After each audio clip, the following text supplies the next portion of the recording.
وہ سب سے پہلے جو فیمس کیس ہے اسی پہ بات کر لیتے ہیں. پرویز الہی صاحب کا آپ کے پاس ہے, کب سے یہ کیس ہے آپ کے پاس, اور آپ کیا دیکھ رہے ہیں؟ جس دن سے گرفتار ہوئے. تو کیا بنے گا اس کیس کا؟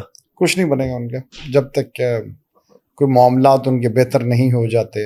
اچھا, تو کیونکہ ایک کے بعد دوسرا, دوسرے کے بعد تیسرا, 11 تک تو پہنچ گئے ہیں. اور 11 میں تو مطلب ابھی تک تو ماشاءاللہ جو بھی ہیں وہ پچھلا وہ آپ ریلیز کروا لیتے ہیں ان کو. 4 کیسز میں ڈسچارج ہوئے ہیں, 6 میں بیل ہوئی, اب 11ویں میں اندر ہے. اب 11ویں سے نکلیں گے تو آپ کو لگتا ہے 12واں ریڈی پڑا ہوتا ہے, وہ صرف انہوں نے ایک پیج لکھنا ہوتا ہے. اچھا, تو سم ٹائم یہ بھی ہوتا ہے کہ پیج لکھ کے وہ FIR جو ہے اس کو سیل کیا ہوتا ہے. تو اس وجہ سے یہ تو ایک پولیٹیکل وکٹمائزیشن ہو رہی ہے, سب کو پتہ ہے آفٹر رجیم چینج. یہ معاملہ بالکل, اس سے پہلے خان بٹی کے 17 ہیں, اس میں سے 8-9 میں ڈسچارج ہوئے. پھر جتنا بھی ان کے نیئر بائی ایریا اس میں سارا ایسے ہی چل رہا ہے. تو اس پہ ہماری کورٹس مطلب اگر میں آپ کورٹس کچھ نہیں کر سکتی. دیکھیں کیس بن کے نیا آتا ہے نا. اچھا, کورٹ نے تو وہی کرنا جو اس کیس اس کے سامنے.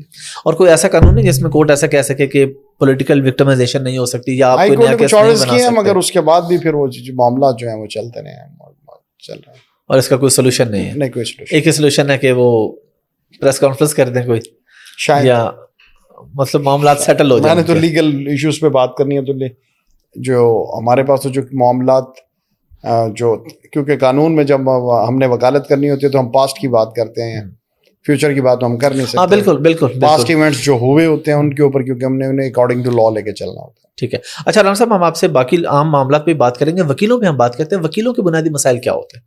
آپ پریزیڈنٹ ہیں, وکیلوں کو بھی کوئی ایسی پریشانی کا سامنا ہے, کچھ ایسا مسئلہ ہوتا ہے جس کے لیے آپ ایسوسیشن بناتے ہیں اور پھر آپ کی کوشش ہوتی ہے کہ ہم نے ان کے لیے کوئی کام کرنا ہے, تو وہ کیا کام کاج ہوتے ہیں؟ دیکھیے اس میں بہت ساری ڈفرینٹ چیزیں ہوتی ہیں. ایک تو یہ ہے کہ ہماری جو کورٹ پریمیسز ہیں, ٹھیک ہے, پھر یہ کہ ان کی وکلا کے ان کے روزمرہ کے جو ایشوز ہیں, ڈیلی بیٹھنے کے ایشوز ہیں, اب بار رومز ہیں ہمارے. اس کے بعد یہ ہے کہ ان کو وکالت میں جو بیسک کام ہے ہم نے فیسیلیٹیشن دینی ہے, کہ اس کے لیے ان کے لیے ہم جو ایک تو بار ایسوسیشن کا رول یہ بھی ہوتا ہے کہ وکلا کے اگر کوئی کسی قسم کا کوئی مسائل ایسے آ جاتے ہیں ذاتی قسم کے, کہ ان میں ہم نے ان کی ہیلپ کرنی ہوتی ہے کہ بار ان کے ساتھ کھڑی ہو. اس کے علاوہ ہمارے کولیکٹیو ایشوز ہیں. ابھی یہ جس طرح ہماری لاہور بار ہے, اس کے اندر ہماری لائبریریز ہیں, ہماری سیٹنگز ہیں, ہمارے بار رومز ہیں, ایک ہمارا ہاسپٹل بھی ہے. تو ان سارے معاملات کو بھی ہم سب لے کے چلتے ہیں کہ وکلا کو.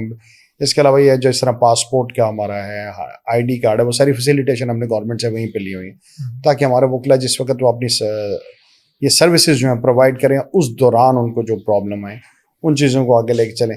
اس کے علاوہ یہ ہے کہ جو بار اور بینچ جوڈیشری کے ساتھ معاملات ہوتے ہیں, وہاں پر جو معاملات کو جو ہے احسن طریقے کے ساتھ چلانے کے لیے اس کے ساتھ بھی جو ہماری بار ہے اس کا بہت بڑا رول ہوتا ہے, کہ دونوں اداروں کے درمیان برج کا رول پلے کرتے ہوئے ان معاملات کو آگے لے کے چلیں.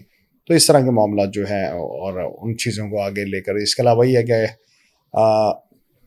جس طرح آج کل ہے, ہم ان کو جو ہمارے جو وکلا ہیں نئے آتے ہیں, ہم کوشش کرتے ہیں ان کے لیے ہم نے ابھی بار کورس بھی ہم نے شروع کروایا, تاکہ ان کی جو ہے بہتر طریقے کے ساتھ وہ گرومنگ اور ٹریننگ, جو اس طرح معاملات جو ہیں وہ آگے لے کے ہم کوشش کرتے رہتے ہیں کہ آگے لے کے چلیں.